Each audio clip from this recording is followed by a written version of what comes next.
C'est l'heure du 19h de Public Sénat, toute l'actualité politique et parlementaire. Voici les titres de ce mercredi 8 septembre. Une série d'aménagements, mais pas de recul sur les 62 ans. La réponse de Nicolas Sarkozy à la journée d'action sur les retraites laisse les syndicats sur leur faim. Ils appellent à une nouvelle journée de manifestation le jeudi 23 septembre. Le Sénat résiste au tour de vis sécuritaire. La commission des lois rejette les amendements du gouvernement sur les peines planchers, les mineurs et l'aggravation des peines pour les meurtriers de policiers. La réforme de la garde à vue ne suscite guère d'enthousiasme. Les avocats, dont la présence sera possible dès la première heure, se montrent eux-mêmes méfiants. Les policiers se disent affligés. Débat à suivre dans le 19h. Édition au cours de laquelle nous recevrons par ailleurs Jacques Pélissard, le président de l'Association des maires de France, qui se mobilise contre la malbouffe dans les cantines. Une meilleure prise en compte de la pénibilité et des carrières longues, le prolongement de l'avantage accordé aux fonctionnaires ayant eu 3 enfants, mais le cœur de la réforme des retraites demeure avec les mesures d'âge, d'où le rejet ce soir sans appel des syndicats. Le dispositif concocté à l'Élysée sera discuté dès ce soir par la Commission des affaires sociales de l'Assemblée nationale. Fabrice Cunet. La mesure phare des concessions accordées par Nicolas Sarkozy aujourd'hui concerne la question de la pénibilité. D'après la présidence, 30 000 personnes par an sont désormais concernées. Il est proposé d'abaisser à 10% le taux d'incapacité pour faire valoir ses droits à la retraite à 60 ans. C'était 20% auparavant dans le projet de loi initial du gouvernement, ce qui va tripler le nombre de bénéficiaires concernant cette mesure. Une commission devra déterminer précisément qui bénéficiera de cet aménagement. Une mesure bien accueillie par les députés UMP, invités à déjeuner à l'Élysée ce midi. Nous sommes le seul État au monde à mettre, je dirais, en vigueur les notions de pénibilité avec la retraite. Donc c'est quand même une avancée sociale importante. Et bien sûr, il faut, le diable est dans le détail. Autre aménagement, le chef de l'État veut élargir le dispositif carrière longue. Après modification, il concernerait tous les salariés ayant commencé à travailler avant 18 ans. Bref, le chef de l'État et sa majorité jouent la carte de l'apaisement après la forte mobilisation d'hier. Du côté des syndicats, certains, comme M. Chérec par exemple, ont fait des propositions. Lui-même, le chef de l'État, a indiqué qu'il était prêt à faire des ouvertures. Donc le tout est de savoir où on met le curseur. Je crois que c'est ça qui est important. Au total, l'Élysée annonce avec ces mesures un surcoût de près de 900 millions d'euros par an. En revanche, pas question de négocier l'âge de départ à la retraite à 62 ans ou l'augmentation des impôts. Et les aménagements annoncés par l'Élysée sont estimés à 1 milliard d'euros. Martine Aubry juge que Nicolas Sarkozy oppose une fin de non-recevoir aux Français en ne proposant que des mesurettes, dit-elle. Je vous rappelle que l'intersyndicale appelle à une nouvelle journée de grève et de manifestation. Ce sera le jeudi 23 septembre. Et nous sommes en ligne avec Éric Aubin, en charge des retraites à la CGT. Bonsoir. Bonsoir.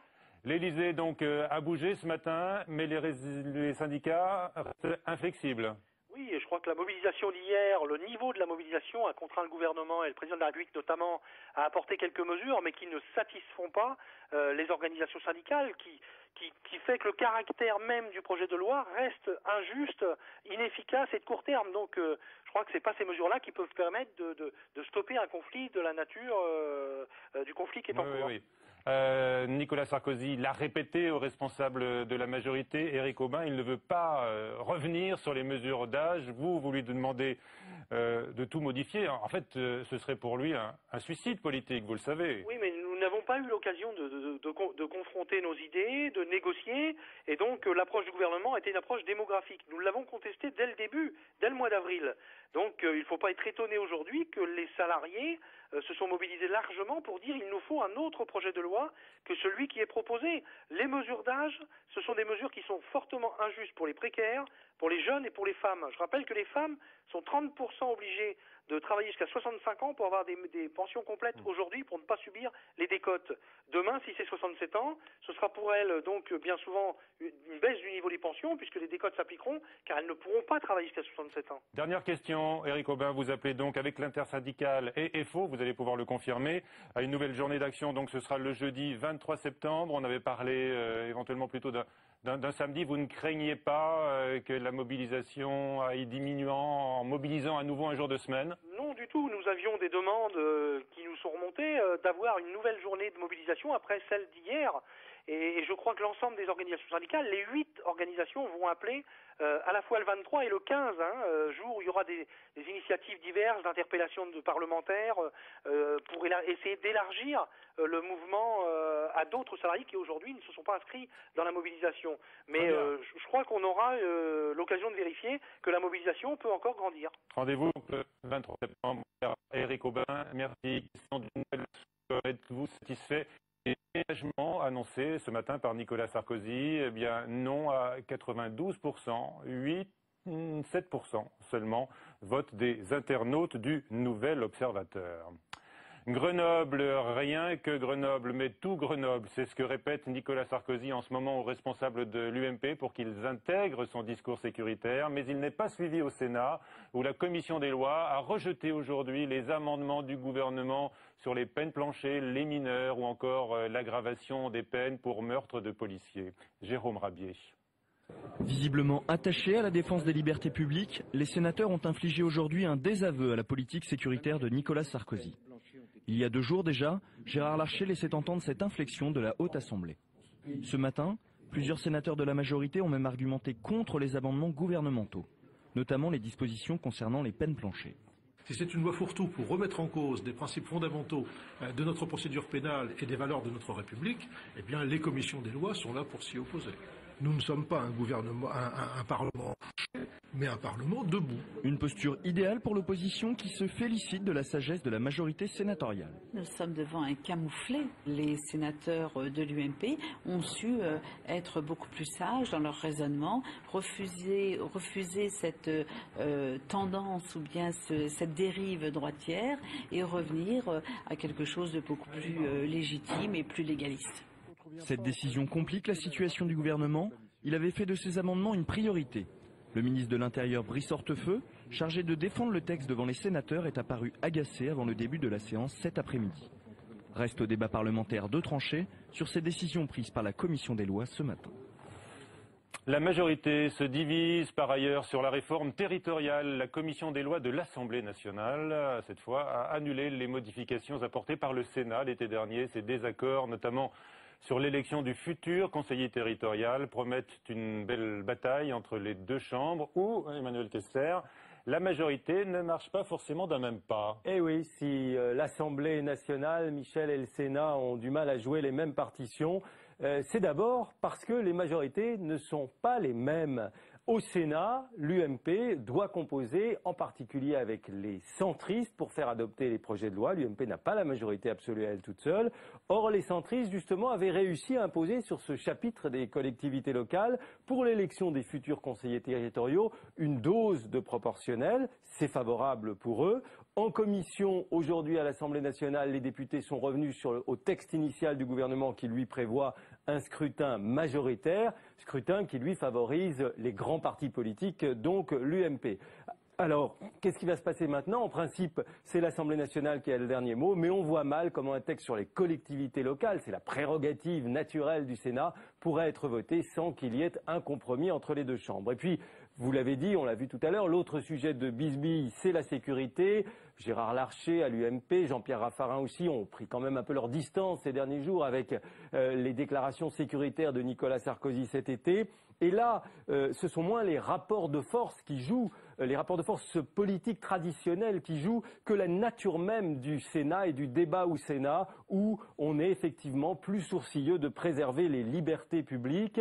On est particulièrement pointilleux sur ce sujet parce que les sénateurs aussi sont des élus du suffrage indirect et ils veulent donc montrer qu'ils sont moins, si vous voulez, sous l'emprise de l'émotion, comme pourraient l'être les députés. Alors, que le Sénat fasse entendre sa différence, somme toute, c'est à peu près normal, mais c'est vrai que quand cette rentrée est déjà assez tendue dans la majorité, ça fait quand même désordre. Merci Emmanuel. La polémique autour de l'argent que l'État va verser à Bernard Tapie rebondit. Le Trésor public va lui signer un chèque de 210 millions d'euros selon le Canard enchaîné.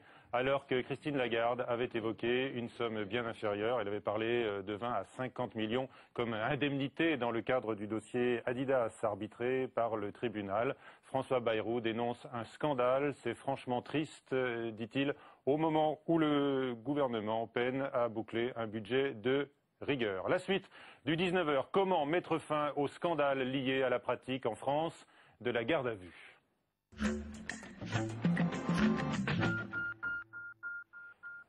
L'avocat pourra être présent tout au long de la garde à vue. Michel Alliot-Marie annonce en ces termes, dans une interview au Monde, ce soir, la nouvelle version de son projet de réforme. Après la décision du Conseil constitutionnel, ce dernier a cet été jugé inconstitutionnel les conditions de la garde à vue qui bat des records en France, près de 800 000 chaque année. La nécessité d'augmenter les droits de la défense se traduira donc par cette grande nouveauté, la présence immédiate de l'avocat. Avec nous ce soir, Jacques Mézard, bonsoir. Bonsoir. Sénateur radical de gauche du Cantal, qui dénonce l'usage qui est fait de la garde à vue. Vous n'hésitez pas à parler de scandale. Tout à fait. Vous confirmez. Face à vous, Jean-Paul Maigret, bonsoir. Bonsoir. Vous êtes secrétaire national du syndicat indépendant des commissaires de police. Est-ce que vous avez l'impression d'être partie prenante d'un scandale, vous Non. Pas du tout. Alors, la question qui nous occupe ce soir, c'est cette nouveauté, la présence de l'avocat auprès de son client durant toute la garde à vue. Est-ce une bonne chose, monsieur Mézard? Oui, bien sûr, c'est une bonne chose, mais je crois que la première des choses, c'est de limiter le nombre des gardes à vue. 850 000 gardes à vue, ce n'est pas raisonnable et c'est cela qui engendre... Pourtant, c'est un chiffre qui a explosé ces dernières années. Qui a une augmentation considérable. L'explosion, elle est manifeste. L'explosion, elle est due notamment à la jurisprudence de la Cour de cassation, qui nous oblige à placer en garde à vue toute personne emmenée dans les locaux de police sous la contrainte. Donc, d'une certaine manière, les policiers préféreraient faire moins de garde à vue, préféreraient également avoir moins de délinquants réitérants qu'on voit X fois par mois. Malheureusement, à la suite d'un certain nombre de dysfonctionnements ou de décisions jurisprudentielles, on est tenu de placer tout le monde en garde à vue. Donc... Jacques Mézard, quand même, vous n'hésitez pas non plus à parler d'abus policiers. D'abus policiers. Je crois que les policiers, moi je n'oppose pas liberté et sécurité. Je crois que ce qui s'est passé ne facilite pas la tâche de la police. Parce que lorsqu'il faut traiter 850 000 gardes à vue, ça a des conséquences néfastes, d'abord pour le travail des policiers. C'est dangereux pour, bien évidemment, la liberté de nos concitoyens, parce que sur les 850 000, il y en a plusieurs centaines de milliers qui ne seront l'objet d'aucune poursuite. Donc qui auront le sentiment en plus d'avoir passé 24 heures ou 48 heures dans des conditions dont tout le monde reconnaît qu'elles ne sont pas agréables, pour rien. Oui, alors donc je reprends l'expression de Robert Badinter qui évoque notamment un scandale dans la République. Jean-Paul Maigret, est-ce que vous pouvez vous témoigner de ce scandale dans la République? Vous êtes acteur et on va dire aux premières loges. Le terme scandale est volontairement polémique.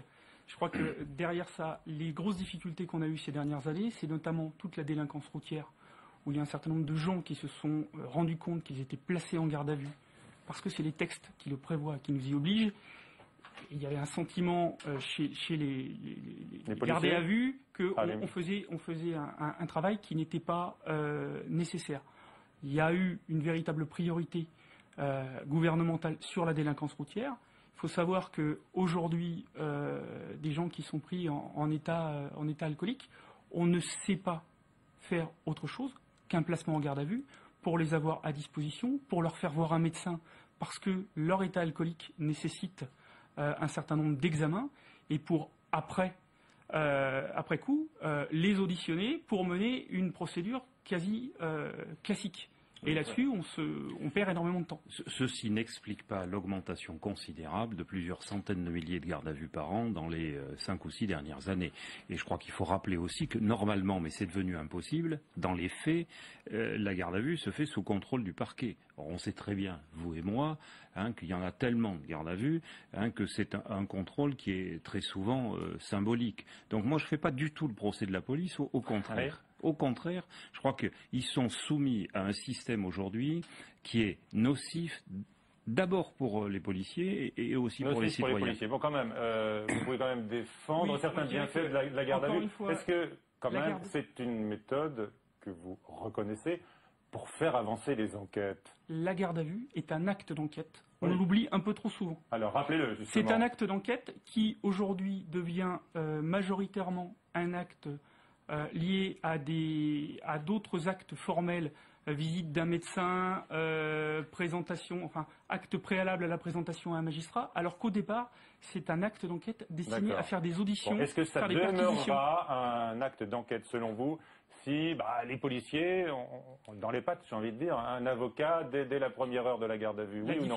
La difficulté, c'est qu'on aura beaucoup plus de mal à faire des auditions et on aura plus de mal, avec une durée constante qui est de 24 heures, prolongeable une seule fois, à faire tout ce qu'on faisait avant, dans un contexte où on aura obligatoirement moins de moyens. C'est-à-dire faire l'ensemble. Non, mais c'est-à-dire qu'il y a un certain nombre d'actes à faire, il y a un certain nombre de perquisitions, il y a un certain nombre de placements sous scellés à faire qui occupent ce que vous en totalité. Aussi, dans cette période de garde à vue, c'est de l'aveu quand même. Mais malheureusement, aujourd'hui, la police technique et scientifique, elle montre ses limites, donc on est aussi obligé d'avoir l'aveu. Moi, je prends l'exemple de Grenoble. Ce qui est reproché dans l'affaire de Grenoble, c'est que le mis en cause n'est pas avoué. Donc, ce qui fait la différence, malgré tout un tas de séries télé qui peuvent magnifier l'ADN ou magnifier tout un tas de processus scientifiques, on s'aperçoit que non seulement ça a un coût énorme, mais en plus ça a ses limites. On l'a vu dans un certain nombre d'affaires. Ce qui fait la différence, malheureusement, c'est l'aveu peut-être. D'accord. Vous craignez de perdre du terrain face aux voyous? On va perdre énormément de terrain, on va perdre énormément de temps et on aura de moins en moins de moyens qu'on pourra consacrer à la résolution d'un certain nombre d'enquêtes, qu'elles soient complexes ou petites, parce que là aussi, on oublie la petite délinquance. D'accord. Alors Jacques Mézard, c'est bien sûr, c'est impératif de respecter les libertés publiques, mais quand on entend là un responsable du syndicat des commissaires, on se dit que les exigences de l'enquête vont en pâtir. Il y a eu le même débat il y a fort longtemps quand les avocats sont entrés dans les cabinets des juges d'instruction. Ça n'a pas remis en cause le travail des juges d'instruction. Je crois d'ailleurs qu'il faut être cohérent. Quand dans la LOPSI 2, on nous indique qu'on passe de la culture de l'aveu à celle de la preuve avec la police scientifique et technique, c'est aussi une reconnaissance d'une modification fondamentale de l'évolution des choses. Mais je crois qu'il ne faut pas encore et toujours opposer le travail de l'avocat, qui est un auxiliaire de justice, au travail de la recherche de la vérité. Vous ne voyez pas comme ça, vous. L'avocat a un rôle qui est respectable. L'avocat défend les intérêts de son client, et uniquement ça, et c'est sa raison d'être. Il ne concourt pas à la manifestation de la vérité, parce que sinon il y aurait une certaine forme de confusion avec le travail des magistrats, le travail des policiers. Non. Chacun doit être dans son rôle. L'avocat est un auxiliaire de justice, et très souvent, vous le savez comme moi, il conseille son client en lui recommandant souvent parfaitement. Il y a des cas qui sont très clairs. Je n'en connais pas. Moi, j'en connais parce que j'ai quand même, dans une autre vie, exercé 37 ans. J'en connais. L'avocat n'est pas un adversaire de la justice. Il concourt au fonctionnement de la justice. Bon. Alors là, il y a encore débat. Dites-moi, je vois que le texte de Michel Alliot-Marie ne semble en fait satisfaire personne totalement. Les avocats, certes, saluent leurs nouveaux droits, mais dans le même temps, ils redoutent l'introduction, vous avez regardé cela de très près bien sûr, d'un régime d'audition libre qui donc permettra d'entendre un suspect, alors là, sans mesure de contrainte, mais sans avocat.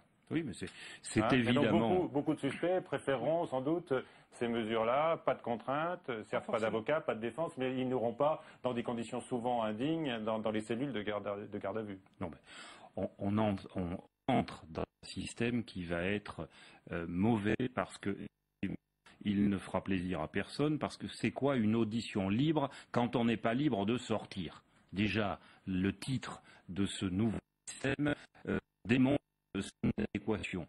Et en plus, dire à quelqu'un, monsieur, soit vous acceptez une audition libre, soit vous êtes placé en garde, c'est effectivement un moyen d'obtenir des aveux dans certains cas qui ne seront pas de bons moyens. Donc ce n'est pas un bon système. Et deuxièmement, dans le projet qui semble dire, eh bien, il n'y aura plus de garde à vue quand on risquera moins d'1 an d'emprisonnement, il faudrait donc risquer une peine de prison pour aller en garde à vue, c'est absolument ridicule puisqu'on sait que l'immense majorité des délits aboutit à des scènes à des sanctions possibles nos concitoyens n'imaginent pas. Hein. L'usurpation de plaques minéralogiques, c'est 7 ans.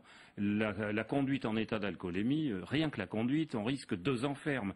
Donc, cessons aussi d'être dans ce processus sécuritaire. Oui. Il faut appliquer la loi, hein, l'appliquer correctement, mais faire en sorte qu'on n'ait plus ce type de situation. Concrètement, pour conclure, ce nouveau droit accordé aux avocats va tout de même les obliger à être disponibles en permanence, hein, parce que là, il y a des mis en garde à vue à toute heure du jour et de la nuit. Mais est-ce que ce sera vraiment réalisable? On ne peut pas comme ça siffler les avocats en permanence. En province, un certain nombre de barreaux de province risquent d'avoir de sérieux problèmes. Alors à Paris, mais Paris n'est pas la France, on risque d'avoir une explosion de demandes d'avocats qui choisiront d'exercer dans ce domaine.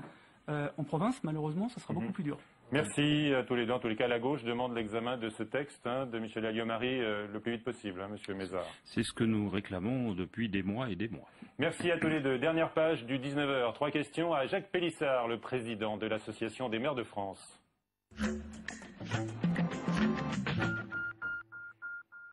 Cantine, le règne de la malbouffe, eh bien le sujet passionne le président de l'Association des maires de France. Normal, les cantines relèvent du service public municipal, même si de nombreuses mairies en confient désormais la responsabilité à des sociétés privées. Question de coûts et d'investissement. Plus de 10 millions d'élèves se nourrissent à la cantine, dont les repas, il faut le dire, ne sont pas toujours à la hauteur d'une qualité minimum, et pourtant des solutions existent, pas forcément plus coûteuses. Il suffirait par exemple de cesser l'incroyable gâchis. Sachez que 30% des quantités cuisinées et servies sont jetées. Bonsoir Jacques Pélissard. Bonsoir. Vous signez ce livre, Cantine, le règne de la malbouffe, mais c'est pour nous dire que les cantines municipales ne sont pas forcément condamnées à être le royaume de la malbouffe. Alors c'est le règne de la malbouffe avec un point d'interrogation. Oui. Et puis il y a beaucoup de cantines, beaucoup de restauration scolaire qui se passent bien, avec des repas de qualité servis aux enfants. Alors, la question vient très vite dans cet ouvrage. Faut-il mettre en cause les sociétés de restauration collective qui souvent s'implantent dans les villes? Non, ça c'est le choix du maire. Le maire et son conseil municipal soit choisissent ce qu'on appelle la gestion directe, la régie directe, soit choisissent de déléguer. C'est en fonction des investissements réalisés, en fonction des équipes en place, en fonction de la sensibilité de tel ou tel par rapport à tel mode de gestion. Mais le maire est libre et le maire avec son avez conseil, choisi. Moi, j'ai choisi de conserver effectivement en régie directe la gestion de la restauration municipale. Mais j'ai privatisé d'autres choses. D'autres services. Mais pourquoi avoir préservé à Lons-le-Saunier, puisqu'il s'agit de la préfecture du Jura, la cantine municipale? Pour conserver une approche globale du service à la population. C'est vrai qu'on a gardé la restauration municipale, restauration scolaire pour les personnes âgées, mais on a aussi gardé la gestion de l'eau. Et on peut faire ainsi donc la liaison entre la protection et un rapport essentiel.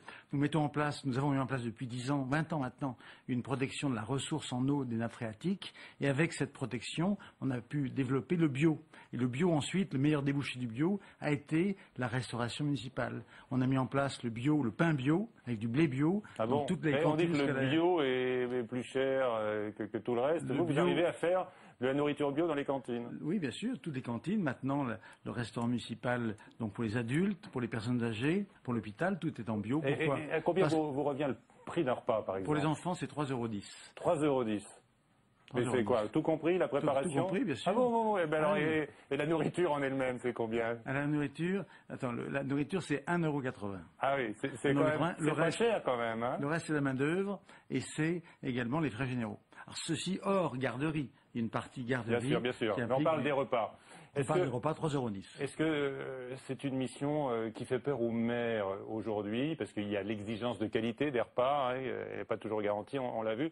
Puis il faut aussi servir des repas en toute sécurité sanitaire. Il y a un risque d'exposition là du maire. Il y a 3 impératifs qui se conjuguent et qui parfois sont antinomiques l'un par rapport à l'autre. Il y a un objectif de qualité gustative, il y a un objectif de qualité sanitaire, puis il y a un objectif de prix. Et c'est bien ces 3 objectifs que le maire doit conserver avec le choix qui est le sien. Moi, j'ai choisi effectivement de conserver une gestion donc publique par la régie municipale, mais à condition d'investir. Investir dans les équipements. On a investi 13 millions de francs, c'est juste avant le passage à l'euro. Alors peut-être. Non, à l'époque de francs.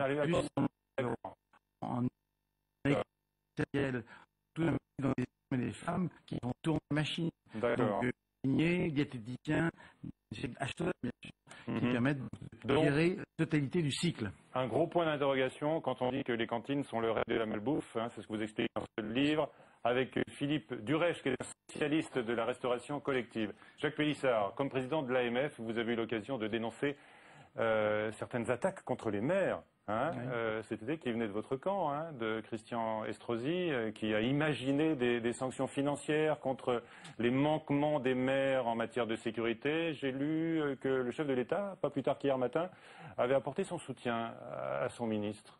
La polémique continue? Ah non, pas du tout. Moi, j'ai pris une position forte en disant que les maires donc, sont libres de la gestion de leur politique de prévention, avec une liberté dont ils rendent compte devant leurs électeurs. Et aucun tribunal ne peut juger les maires sur la qualité de sa politique de prévention. C'est l'électeur qui nous juge. Premier point. Deuxième point, j'ai dit que le maire était libre de mettre en place de la vidéoprotection de la police municipale ou des contrats, ce que nous avons fait dans ma ville, donc réciter des activités de cohésion sociale. Et ça, c'est bien la responsabilité du maire. Et je dénie à quiconque le droit d'envisager une punition, une sanction à l'égard des maires. Les maires sont libres. Vous avez été surpris parce que M. Estrosi, il faut le rappeler, il est aussi maire de Nice. Oui, mais il a peut-être voulu donc calquer donc sa solution niçoise sur l'ensemble des réalités françaises. Mais celles-ci sont diverses d'un territoire à l'autre. Je crois que sa démarche, c'est une démarche d'un maire qui a réussi sa politique de prévention, mais qui voudrait donc la décalquer ailleurs. Et ça, c'est différent. C'est pas possible. La réalité des territoires, la réalité des formes de délinquance est par hypothèse très diverse. Est-ce que vous êtes dans la majorité du côté de ceux qui dénoncent le tout sécuritaire, comme par exemple Jean-Pierre Raffarin, qui parle même de dérive droitière? Est-ce que vous irez jusque-là? Non, pas du tout. Non, il faut de la sécurité. L'État, dans ses fonctions régaliennes, est responsable de la sécurité. De la partie police, donc répression. De la partie justice, donc sanction. Les maires, eux, ont la charge de la prévention. Et c'est bien donc l'articulation des trois qui permet l'efficacité d'une demande de sécurité, d'une démarche de sécurité qui répond à un souhait de nos concitoyens. Autre dossier polémique du moment, les Roms. Là, les maires sont en première ligne. Est-ce que vous êtes pour le démantèlement des camps jusqu'à l'expulsion hors des frontières? Quand il y a une décision de justice, à mon sens, il appartient au maire comme à l'État de respecter la décision de justice. Si une décision de justice décide d'expulser des Roms ou des gens de voyage, ce qui est deux choses totalement différentes, respectons la décision de justice. Les maires, eux, n'ont pas donc à supporter donc une décision de justice qui ne serait pas respectée. D'accord. Et l'expulsion en Roumanie? Quand les populations en question sont dans une situation donc irrégulière ou de dangerosité pour nos territoires, l'expulsion me paraît légitime. D'accord. Toute dernière question, Jacques Pélissard, à propos des gens du voyage que vous venez d'évoquer. Beaucoup d'élus demandent à l'État de s'impliquer plus fortement, car les municipalités ne peuvent pas faire face. C'est un combat que vous menez aussi? Non, alors les choses sont un peu différentes. Il y a ce qu'on appelle les aires d'accueil sur nos communes. Mais il n'y en a pas assez. Il y en a 50%. On a déjà fait 50% des aires nécessaires. Donc il y a déjà une partie du chemin qui a été faite et c'est important. Par contre, moi je demande que l'État s'investisse plus sur ce qu'on appelle les aires de grand passage. Donc des populations entières qui se déplacent donc d'un département à un autre ou sur l'ensemble du territoire national, qu'il faut héberger provisoirement avec des caravanes, avec des chapiteaux. Et là, l'État doit être, à mon sens, maître d'ouvrage de la réalisation de ces aires. Quitte à ce que les communes, par contre, donc, contribuent à l'entretien, à la maintenance des aires en question. Très bien, merci Jacques Pélissard. C'est la fin de ce journal. Tout de suite sur la chaîne parlementaire, Assemblée nationale, question d'info avec Patrick Devedjian. Prochain rendez-vous sur Public Sénat, 22 h avec le journal et Sonia Mabrouk. Bonsoir à tous.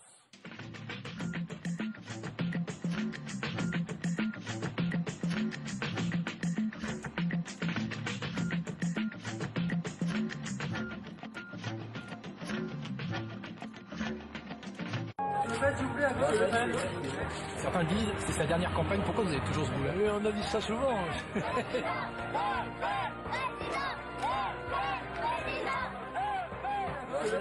Monsieur Le Pen, certains disent que c'est votre dernière campagne. Vous, c'est le dernier round, c'est la dernière campagne. Je me pose souvent la question, Monsieur Le Pen, est-ce que c'est votre dernière élection? J'ai dit, écoutez, je n'en sais rien, j'attendrai que le patron sonne le rappel. Le Pen, le dernier combat, un documentaire de Thomas Raguet. Il a suivi la dernière campagne du chef frontiste.